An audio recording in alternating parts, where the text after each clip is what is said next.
Hello again, people, and welcome to another edition of Deconstructing Hip Hop, the show where geek meets ghetto, aka the show where we break down classic hip hop beats using modern day music production tools. Now, when I first heard Nas, it was on MC Search's Back to the Grill. Now, I gotta admit, I didn't necessarily pay a whole lot of attention to him right out the gate, but my excuse was that when I was a kid, my musical tastes were a little bit on the foolish side. But rest assured, I certainly did take notice when my brother brought this record home. All right. Now, for those of you that are vinyl collectors, this is an original issue of It Ain't Hard to Tell. My brother bought it back in '94. Now, at the time, he had just started collecting vinyl since he aspired to do the DJ thing one day. Now, what I liked about this record was that it came with an acapella. Now, I used to like listening to acapellas back then whenever I came across them because I was able to break down a rapper's flow. Because, yeah, back then I figured that being an MC was something that I might want to make a career out of. Let's just say that it didn't work out that way. Now, when I first heard this acapella, I really was taken aback by Nas's delivery. So when people started to sing praises about Nas being the second coming of the MC, I understood why. Anyway, Large Professor in all likelihood used an SB1200 to create this beat. Now, I know for a fact that he did use an SB1200 back in the day, not just because that's what everybody was using, but because I remember reading a story about him being the one who taught DJ Premier how to use the SB1200. Now, that's a hell of a story. Anyway, today I was actually gonna use Reason to recreate the beat since it's been a little while since I've used Reason in one of these videos, but I already had Machine open since I was making my own beat. And this beat just came together really quickly. I think I had it all ready in under 30 minutes. It's just a matter of just sampling the original sources. There wasn't a whole lot of chopping going on. Actually, the only chopping that went on with the drum samples. Everything else was just filtering just to give it that right sound. Anyway, let's do this. This track has been sampled dozens of times in hip hop.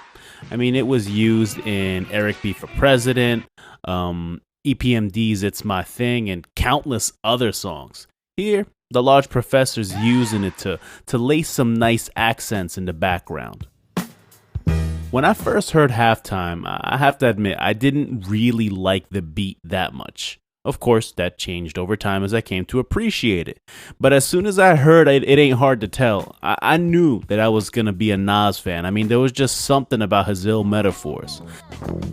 This track is another one of those sampled by everybody and their mama songs. In fact, this isn't the only song on Illmatic that uses it. DJ Premier took the drums and used them on New York State of Mind. In this track, it serves as the then standard horn loop. Now, by 1994, horn loops were already starting to fall out of favor with a lot of producers. I mean, the Wu-Tang sound was already in full swing by then. But that didn't stop the Extra P from using it to lace this song.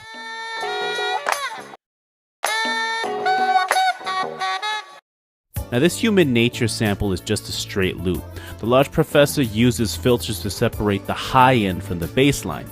In fact, he filtered the bass line so much that you really couldn't hear anything but the deepest bass sounds.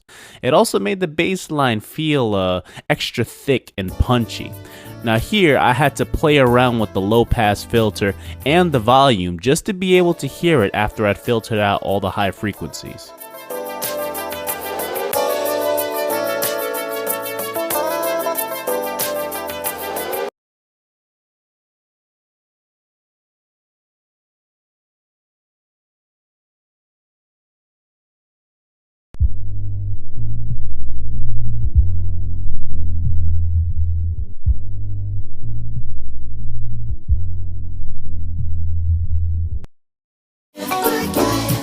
Now, the little vocal sample from Human Nature is another nice accent. As with the rest of the sample, there was some filtering thrown onto it just to take out the low end.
I'm always the first one to say when I miss the mark on a beat, and I gotta say, I came pretty darn close to the original with this one.